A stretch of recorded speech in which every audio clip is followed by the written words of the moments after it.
खबरों में आगे 4,527 प्रिंसिपलों के तबादले पर अब सियासत हो रही है। तबादले को लेकर भारतीय जनता पार्टी और कांग्रेस में सियासी घमासान जारी है और इस बीच गोविंद सिंह डोटासरा ने यह कहा है कि राजनीतिक द्वेष का ही ये नतीजा है। मुख्यमंत्री को इस मामले में संज्ञान लेना जरूरी है। तो बिल्कुल, राजस्थान में 4,527 प्रिंसिपलों के तबादले हुए हैं। अब उस पर सियासत हो रही है। तबादलों को लेकर बीजेपी और कांग्रेस सामने सामने हैं। कांग्रेस की तरफ से आरोप लगाए गए हैं, राजनीतिक द्वेष का यह नतीजा है और साथ ही उन्होंने कहा है कि मुख्यमंत्री भजनलाल शर्मा को इस मामले में संज्ञान लेना चाहिए।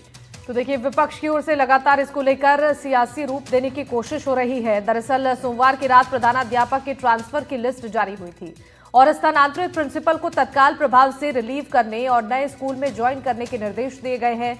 सीताराम जाट ने ई हस्ताक्षर के बाद से इस लिस्ट को जारी किया है और पीसीसी अध्यक्ष डोटासरा ने मदन दिलावर पर जाति के आधार पर तबादले के आरोप लगाए थे। तो गोविंद सिंह डोटासरा ने कहा है कि मैं समझता हूं कि ये राजनीतिक द्वेष का नतीजा है। दिलावर साहब ने जो किया है उस पर मुख्यमंत्री जी को संज्ञान लेना चाहिए। मदन दिलावर ने रिक्त पदों पर भरने की कोशिश की है। अगर किसी को हटाकर स्थानांतरण किया है तो उसको भी उसी जिले में समायोजित करने का प्रयास किया गया है। कोटपुतली के श्यामपुरा और मुरलीपुरा बीट सरकारी स्कूलों में छात्रों और अभिभावकों ने प्रदर्शन किया। सरकार बदलने के बाद से शिक्षा विभाग में तबादले नहीं किए जाने के कारण विभाग में काफी लंबे वक्त से शिक्षकों की तबादलों की मांग। तो इस पोस्टिंग के बाद से ही अब विपक्ष की ओर से अब लगातार सवाल किए जा रहे हैं। इस पूरे मामले को लेकर गोविंद सिंह डोटासरा की तरफ से क्या कुछ कहा गया, साथ ही जाबर सिंह खर्रा ने भी इस पर बयान दिया। दोनों सुनाते हैं क्या कुछ कहा गया। वो तो आप मदन दिलावर साहब से इससे ज्यादा क्या अपेक्षा कर सकते थे, आप बताइए। मेरे लक्ष्मणगढ़ से 2019 के बाद में पोस्टेड तमाम प्रिंसिपलों को कि ये सारे के सारे डोटासरा के लगाए हुए हैं, इसलिए डोटासरा के हैं। राजनीतिक व्यवस्था से उनको बाड़मेर, जालोर, सिरोही ऐसी जगह पर और वहां से प्रताड़ित करके राजनीतिक दुर्भावनाओं से वहां के विधायक या जनप्रतिनिधि ने जो कहा उसको यहाँ पर लगा दिया। दोनों जगह काम नहीं होगा, न ये मन से वहाँ काम कर पाएंगे न मन से वो यहाँ काम कर पाएंगे। मैं समझता हूँ कि ये राजनीतिक द्वेषता बैन के अंदर दिलावर साहब ने जो दिखाई है वो मुख्यमंत्री जी को संज्ञान लेना चाहिए। अगर आपने 2-3 दिन पहले कांग्रेस के सबसे बड़े नेता की एक प्रेस कॉन्फ्रेंस का वक्तव्य सुना होगा और उन्होंने हिंदुस्तान में जिस प्रकार के हालात खराब करने का प्रयास अपनी प्रेस कॉन्फ्रेंस के माध्यम से किया है, भारत का आम नागरिक और भारत का किशोर और युवा वर्ग ने अभी दिल्ली विश्वविद्यालय के चुनाव में उसका मुंह तोड़ जवाब दे दिया है और भारत का किशोर और युवा वर्ग अपने राष्ट्र के प्रति समर्पित है और विपक्षी दलों के मंसूबे किसी भी हाल में पूरे नहीं होंगे।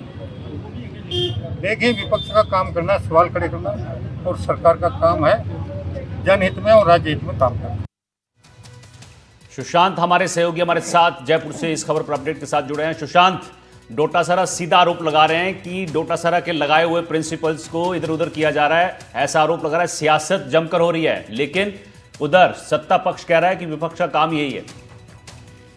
देखिए अनिल, ये पहली बार नहीं है जब शिक्षकों के तबादलों को लेकर इस तरीके से सियासी बयानबाजी देखने को मिल रही है। हालांकि बड़ी बात यह कि राजस्थान में इस साल के आखिर या जनवरी में निकाय पंचायत चुनाव होने हैं, तो उससे पहले विपक्ष का आरोप है कि भाजपा अपनी पॉलिटिकल फील्डिंग सजा रही है इन टीचर्स के जरिए और साथ ही साथ कांग्रेस के समय में जिन प्रिंसिपल की पोस्टिंग हुई थी उनको हटाया जा रहा है, ये कहकर कि ये कांग्रेस के जो है शासन में लगे उनके समर्थक हैं। और डोटासरा इसी बात का हवाला दे रहे हैं कि लक्ष्मणगढ़ में जो 2019 में जितने प्रिंसिपल पोस्टेड हुए थे सबको हटाकर जालोर, सिरोही, बाड़मेर भेज दिया गया है। हालांकि विपक्ष के अपने आरोप, सत्ता पक्ष की अपनी दलीलें हैं कि बहुत ही सही ढंग से स्क्रूटनी करके और जहां जहां आवश्यकताएं हैं, खाली पद हैं, उसी हिसाब से पोस्टिंग दी गई है। तो ये बयानबाजी शिक्षकों की जो पोस्टिंग तबादलों की जो राजनीति है ये राजस्थान में बहुत पुरानी है, लेकिन दुर्भाग्यपूर्ण भी है, क्योंकि जरूरत तो इस बात की है कि कहाँ सीटें खाली हैं, कहाँ सिस्टम को बेहतर किया जाए, उस बात को लेकर चर्चा हो, बजाय इसके कि कैसे शिक्षकों के तबादले किस आधार पर, जाति के आधार पर, पार्टी के आधार पर किए जा रहे हैं। ठीक है, बहुत शुक्रिया सुशांत आपका तमाम जानकारी देने के लिए। आगे बढ़ते